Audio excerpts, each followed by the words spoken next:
Right. So What do you reckon? What's the results? results. So we did a couple of different runs. It runs.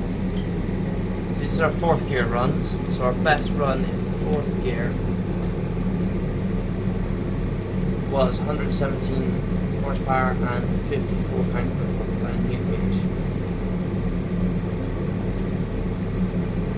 and 73 newton meters of torque. Right. So nice big torque numbers from it, which you should expect from a bigger bore motor. Power wise, nice linear curve all the way through.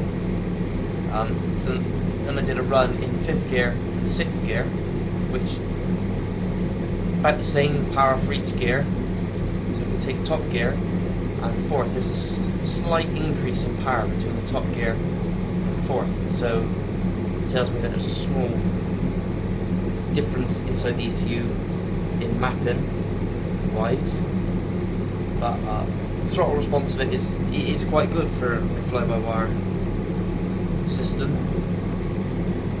That's the last little bit I did, was it's holding steady state 30 mile an hour, because that's where a lot of these new bikes seem to struggle, and the throttle response of this one seems to be reasonably good compared to some of the others that we've tested. You wanted to look against the MT, don't you? Yeah, well that's kind of where I'm looking at this being sort of placed. Okay. So I'm just quite interested to see how. So in comparison to the MT-09,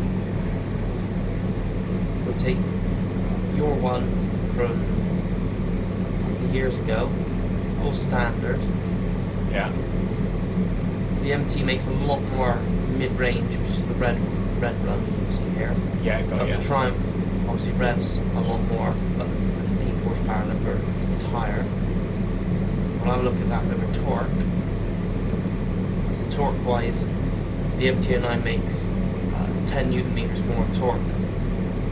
Okay. It does. So around town and low down on the road, the MT-09 will be, the engine-wise, it'll feel a lot more powerful, because obviously it makes a lot more mid-range. But as soon as you open the Triumph up, that's when it starts to take off.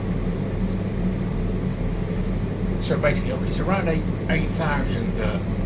Around 8,000 is when the Triumph starts to take off, and the MT-09 hits its sort of its peak for torque. Yeah. And it's nearing its peak for power. Right. As well. So the Triumph is still another 4,500 RPM left to play with, whereas the MT you're sort of you're at your peak sort of point near enough there. So pretty much the street triple RS over $8,000 on a track. Really, this is where you're going to get the Yeah, majority that's where of you power. get your benefit over, say, your sort of matching a bike against the MT-09. This is going to be better on track than the MT, but on the road, I think the MT would be a lot not nicer to ride, but a lot more manageable. Right. Easier to keep it in that power range, with obviously the higher torque number. Can you look at this in regards to the old street triple? The old street triple, so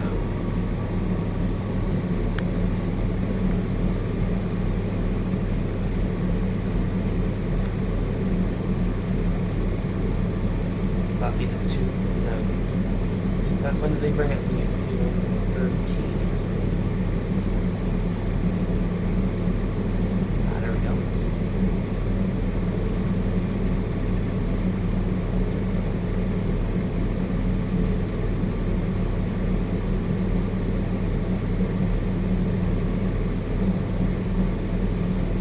Yeah, so compared to the old 2014 Street Triple, Yeah, which is obviously a 675 engine. yeah, the new 765, it's up nearly 20 horsepower in Yeah. peak power, and up 10 newton meters on torque, up from 95.62 to 117.73. So And this is against the street triple R. yeah, this is it? against the normal Street Triple from 2014 base model one. awesome. Okay. So, yeah, they've definitely improved the bike, a lot more power. So, there's a little And where are we regard to the speed triple? speed triple wise. Yeah. I don't think we're that far off what the speed triple is now.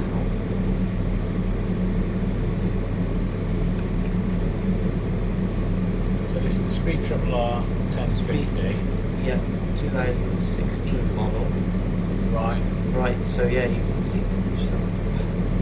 So power, we're sort of the same peak power number. So you've only got 2? Yeah, like 2 horsepower, but you can put that down to conditions. So our peak power number between the new 1050R and the new 765, there's nothing in it, peak power wise. But where the 1050 makes it is on its torque. The torque is around 100 newton meters. Right. Whereas compared to the 765, it's only at 73. But that's something that it's always a problem with lower capacity bikes. It's obviously usually don't make as much torque as a bigger bike. No. So Well, Wills, that's awesome. quick shifter's very nice. Yeah. Well, yeah, it works nice. And the dash is quite funky. Dash is probably funky, yeah. Yeah, I like the I like the colour of the rev counter. It changes the red when you get up to the higher RPM range. Oh, I see that all the time. Yeah. And you were saying about the clutch? Yeah, the clutch is ever so light on it. I've not felt a clutch that light in a long time. Very light. It doesn't feel like a cable clutch. It feels like a hydraulic one. Right. Okay. Well, yeah. So you've only had it on the dyno. You haven't been out on the road on it or whatever. But what's your overall impression so far? Overall impression, I think it's still got. You can definitely tell it's a triumph with certain build quality and some of the parts that are used on it and the styling of it. But over the old one, I think it's a lot more road friendly to ride, and a larger spread of power and torque, and definitely the throttle for new model bikes that are coming out. The throttle response of it is reasonably good. Awesome. Wills, thank you very much.